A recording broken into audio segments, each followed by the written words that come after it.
What is going on, guys? Welcome back to the Dispatch. This is the weekly live show I do every Sunday night where I go over the biggest headlines in the world of film and physical media. Um, so you might notice if you're watching live, we're going a little earlier than I normally do. I happen to be off work today, so I'm actually going to go try to catch a double feature of The Woman in the Yard as well as The Death of a Unicorn. So because of that, I'm doing the dispatch a little early. We got Chris Hamburg in here. What's going on, man? How you doing? So let's just get right into it. Oh, let's see. How do we do that again? Bear with me here, folks. How do you zoom in? I forget how to do it. Awkward.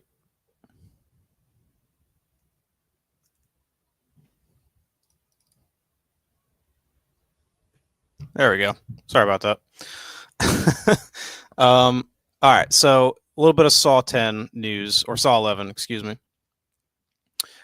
So I think I covered it on the last episode, but yeah, Saw 11 was canceled because of some disputes with the producers. I believe it was like a money thing. People were fighting over, who was going to get the bigger piece of the pie. And then this thing just kind of languished in development hell for a while, and then it just got canceled. But obviously, I'm not very surprised that Saw 11 is, there is going to be some version of Saw in the future. It would never just go away completely, right? It makes too much money. Whether or not it's going to be like a complete hard reboot, like without Tobin Bell, and it's just like a total, new take on the material, that remains to be seen. I'm inclined to think that it is going to be that, because if it's not going to be that, well, then why didn't they just make Saw 11, right? So I'm thinking that we will see like Billy the Puppet, right? Obviously, Billy the Puppet is like the face of the franchise, so he'll be back. So yeah, Saw is not going anywhere. It's just probably going to look different. So, and I do want to mention that it is a slower week. There wasn't a ton of important headlines. There's one big one that we'll talk about that was kind of the highlight of the news week. So yeah, Strangers Chapter 2 has a release date of September 26th. This thing was supposed to come out like a couple months after the first chapter, which was like last year, like September of 2024, so like, or maybe August. So like a full year after it was supposed to come out, which makes me think that because of the really bad reception of the first one, they like went back and like tried to salvage this thing. And it's still going to theaters, which is impressive. I would have thought for sure they would try to like dump the last two on a streamer or something. So unfortunately, we're getting more Strangers movies. So buckle up for that, guys. Couple things with Final Destination Bloodlines. Pausing that trailer because I am not watching trailers anymore. I'm going to go into this thing with no idea, really. And so, yeah, new trailer for Final Destination if you want to check that out. And then right here, so this is tangentially related. Final Destination's Bloodline trailer is the second most watched horror trailer debut ever, with 178.7 million views in 24 hours. That's crazy. I think the most popular one is, it's It, the 2017 one. So yeah, man. I mean, this just speaks to the popularity of something like Final Destination. People love this franchise. These movies are like embedded in our pop culture DNA. And, rest in peace, Tony Todd. This is his last on-screen role. So, I have to imagine some people are showing up for him, the horror community. Dude, yeah, I think this thing might be a hit, man. I think this thing's going to do really well. which means we'll almost certainly get more Final Destination after Bloodlines. And the cool thing about these movies is that they're all different. They're all like different cast, different story. So you can essentially just make these for pennies. Basically, you don't have to pay to have a huge cast or anything like that.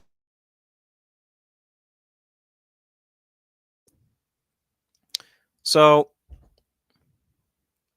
yeah, I mean, there's not a ton of star power associated with these. Yeah, everyone show out definitely. So yeah, I'm excited for that one definitely. A bit of casting news for the new Harry Potter show that we're getting. Nick Frost is in talks to star as Hagrid. I mean, I can see it. I can absolutely see it. He's British, so like he's got that going for him. All right, never mind. Some hateful comments in their comment section. We don't really need to give those any shine, but yeah, I'm all for this casting. I think it's very accurate. Yeah, I mean these pictures kind of speak for themselves. So yeah, maintaining a somewhat positive outlook for the Harry Potter show. Nothing too important here. We just got a new poster for the new I Know What You Did Last Summer movie. Coming to theaters July 18th. They must have some kind of faith in this thing. Oh, this is funny. That scary movie bit is hilarious. So, yeah, we'll see. We'll see how that goes. We got another trailer that I am not watching. But it's a new trailer for a Paul Thomas Anderson film, One Battle After Another. We talked about this on a previous episode. I don't really know what the plot of this thing is. Again, I'm not watching the trailer. And PTA's last movie, Licorice Pizza, I didn't really love. So, yeah, this one's like tentatively on my radar. I mean, I really like Leo, so I'll definitely be watching this, but wouldn't say I'm terribly excited about it. Let's see. So yeah, we talked about the new Scorsese movie with Dwayne Johnson, Leo, and Emily Blunt. And it's this like Hawaiian Goodfellas thing. And it's like moving forward. It was acquired by Disney. So it's definitely going to go to theaters, which is nice. But yeah, Disney's involvement doesn't have me that excited, and I just don't. I don't like the idea of this premise to begin with. So yeah, so I mean, at least this is absolutely happening. This thing is being fast tracked for sure. So let's just hope Marty's last movie is not this Hawaiian Disney thing. Just seems so. It's so everything about it screams anti Scorsese. I don't know. I don't know. This was such a weird headline. James Patterson and Mr. Beast are writing a thriller novel together. That's which is like what? Follows players who fight to survive deadly tests held in dangerous locations around the world. So, like, what has James Patterson even done? I know he's an iconic author. Along Came a Spider is one of his most popular things.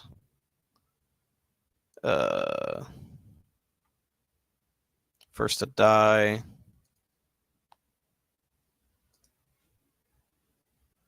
I don't actually know a lot of these. Guess he's not as popular as I thought. I don't know. So anyway, I mean, film and TV rights are being shopped with 8-figure offers being fielded. I don't understand this. It seems like they're writing this just so that they can make a movie or a show. Like it's almost seeming like they had this idea for a show, and then they're like reverse engineering a book to kind of give it some kind of cachet. I don't know. Really weird headline though. Um,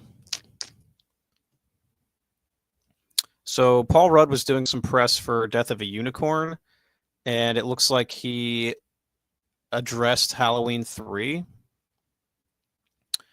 or Halloween 6, excuse me. So I don't know if you guys can hear that.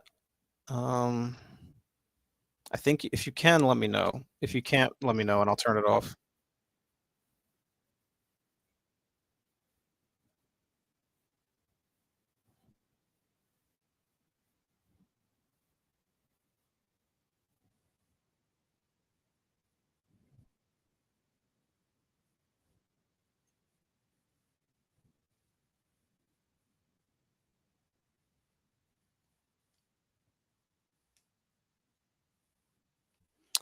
Okay. Sorry, old restless. Yeah, I don't know how to make it so that the audio comes through. I'll have to look into that. But I mean, at least you can hopefully see the captions there.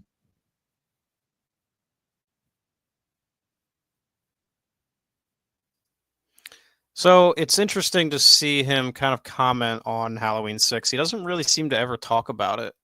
And I know that he was offered the role of Tommy Doyle again in Halloween Kills, but I think he was doing like Ant-Man or something like that, something much bigger, and couldn't do it. So, and it seems like his general disposition about the movie is, he's aware that it's maybe not the best Halloween movie. I know it has its fans, but for me, I don't really jive with Halloween 6. It's not one I ever find myself wanting to watch again. Hi, Allie, how you doing? Thanks for being here.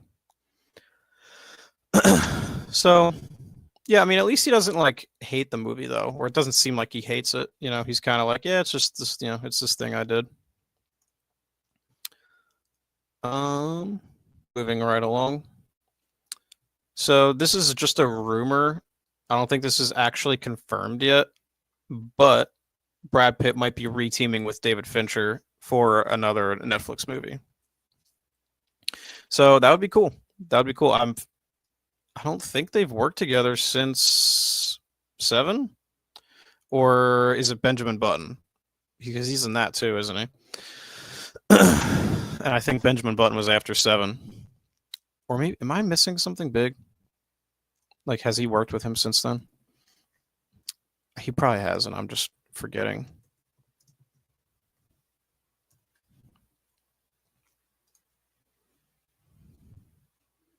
Yeah, so 2008 would have been the last time, I think, if I'm not mistaken. Yeah. So that'd be cool. I hate that David Fincher is like stuck on Netflix. Like he's got to deal with them, and all his movies go straight to Netflix. And I really liked The Killer from 2 years ago, but I don't know, something about a movie that goes to streaming, like it's like you watch it and then you never think about it again, regardless of the quality of the movie. Like, does anyone else feel this way?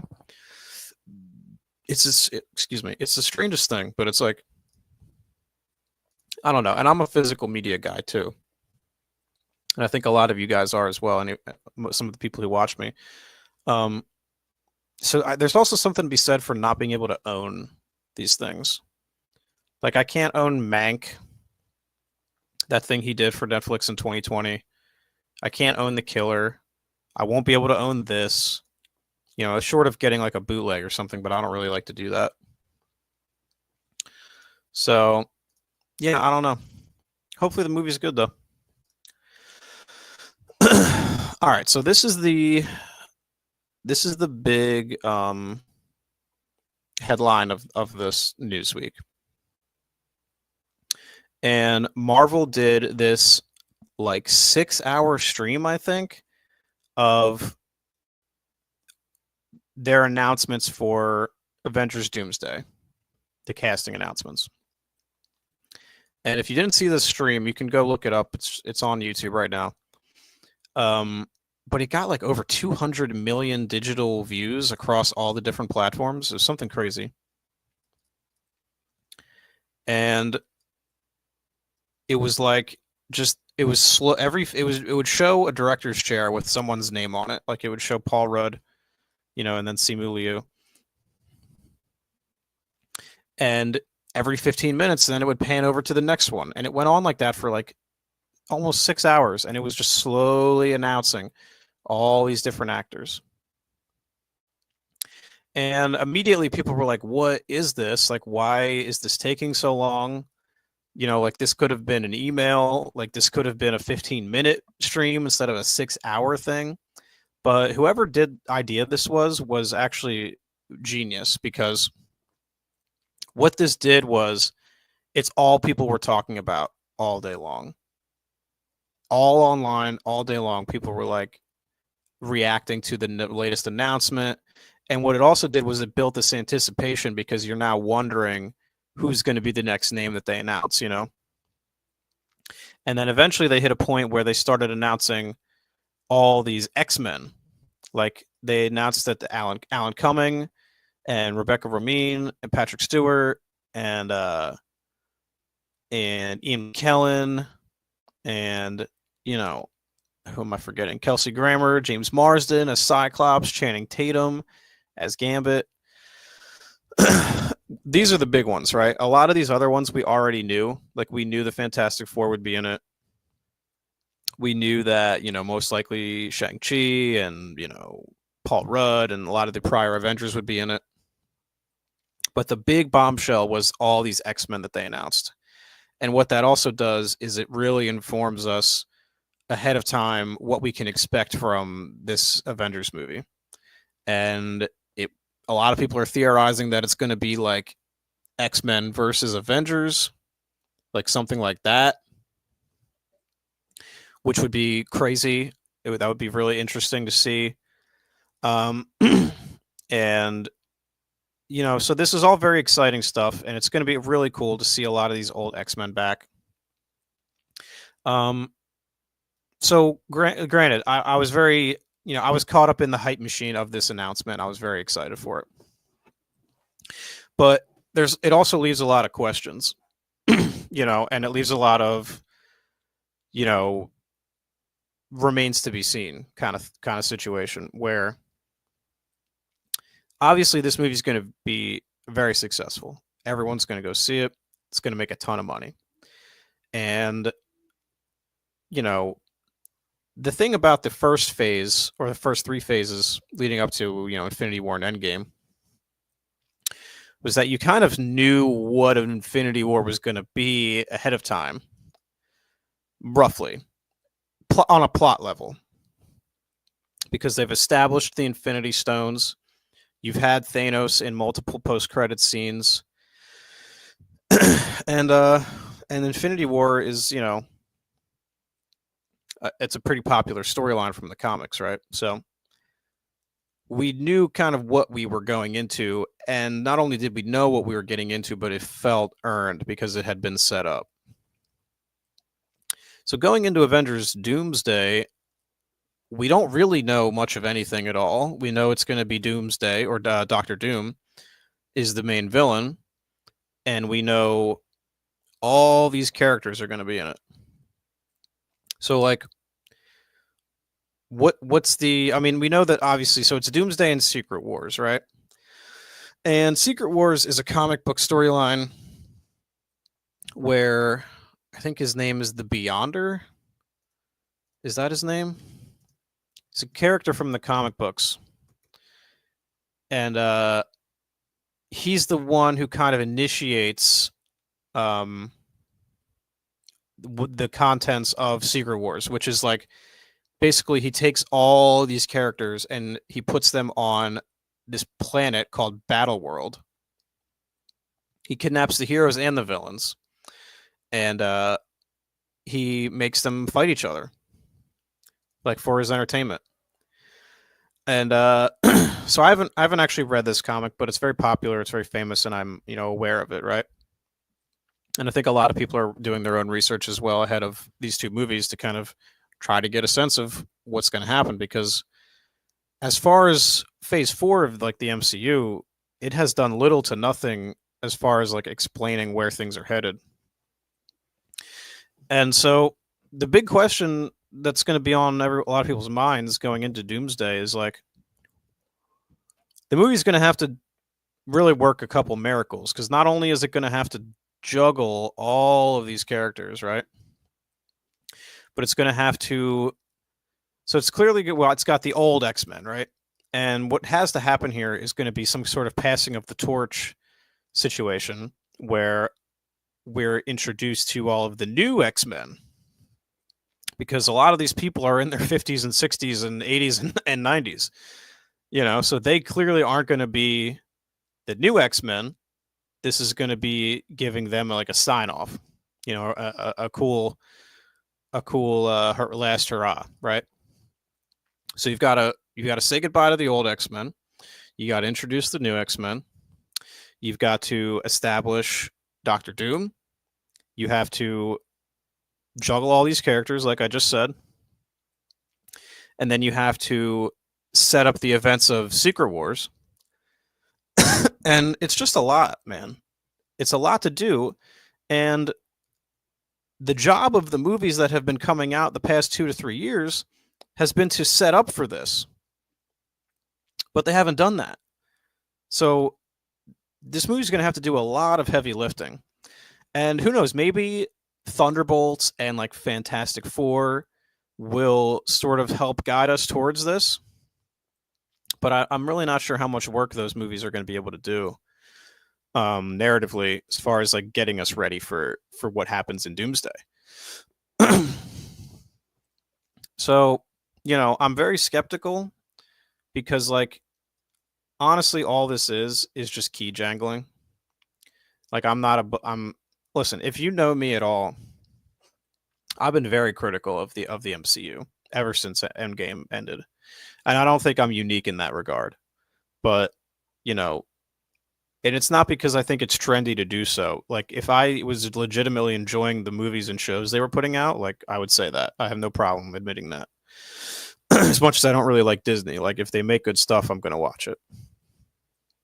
And, I think their alternative for making good stuff, quote unquote, is to just make an event movie so huge that you can't not see it.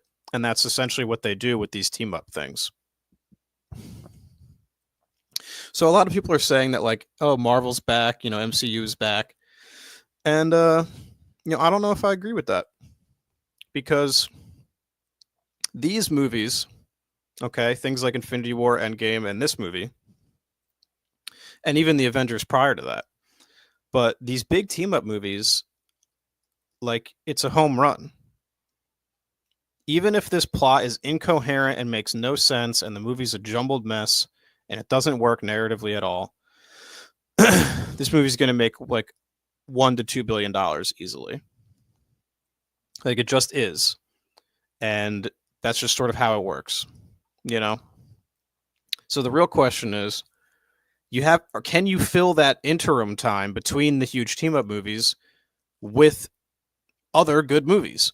And they used to do that back in the phases 1 through 3.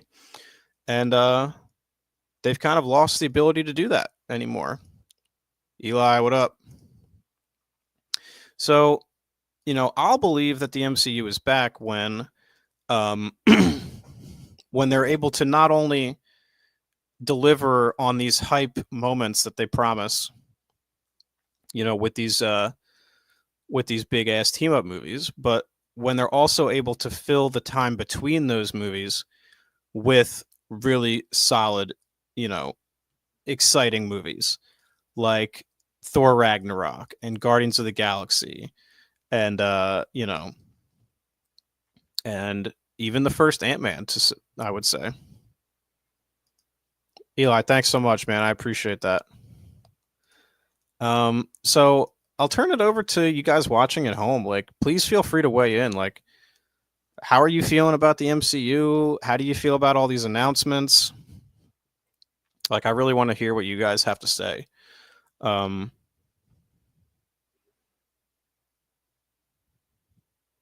so I mean, we can take a look at some of these comments and like, you know, uh, I don't disagree with extra Brad here. You know, this is the other thing as well, right? After this big announcement came out, um, everyone was like, "Where's Spider-Man? Where's Hulk?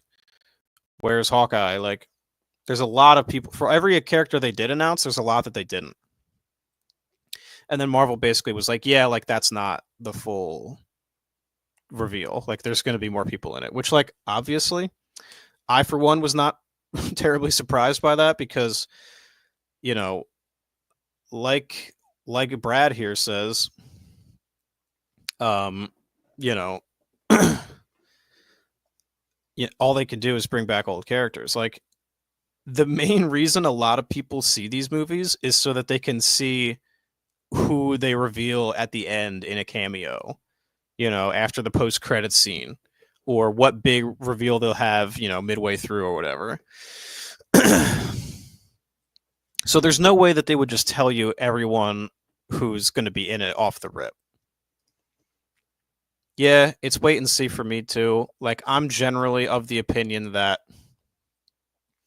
you know, like I said earlier, if you make good things, I'll watch it, but they just haven't for a while. And so for that reason, I'm out. You know what I mean? Yeah, Eli, I'm with you, bro. Like, but then again, like, I really liked the Batman part two. So, like, it's still possible to make really good comic book films, but it just so happens that the majority of them are not very good. So I'm always open minded towards them. Like, I'm very anxiously awaiting Batman Part Two, and something like Doomsday has the potential to be good, but you know, we'll have to wait and see. Like Old Restless says. So yeah, I mean, if anyone else has any feelings towards just Marvel in general, I'm down to talk about it. Otherwise, this is probably going to be a shorter episode because I do want to try to catch that double feature tonight of Death of a Unicorn, as well as The Woman in the Yard. That way I can get some new release movie reviews up for you guys. So, yeah, I mean, in conclusion, this is one of those movies that even the biggest MCU haters are going to go see. Like, this thing's going to be crazy successful. It's going to be all over the internet for a long time. And I kind of wonder if they're going to go for a big cliffhanger moment from between Doomsday and Secret Wars, like they did with Infinity War and Endgame, because that was really a stroke of genius to have Infinity War end the way that it does, and then have that linger with you for a while, and then you're kind of left with that, and everyone's speculating online, and it's really fun and collaborative, and you feel like you're part of a larger discussion, and everyone's kind of wondering how things are going to play out. So I wonder if they're going to try to replicate that between Doomsday and Secret Wars. Yeah, I don't know. I'm hearing divisive things on it. I really don't know what to expect. I think I watched the first trailer that they put out, and then they put out a second one, and that I did not watch. I've really, really been trying to avoid spoilers for movies. Oh shit. All right, guys. Well, that's gonna do it for me. I got to get rolling to the theater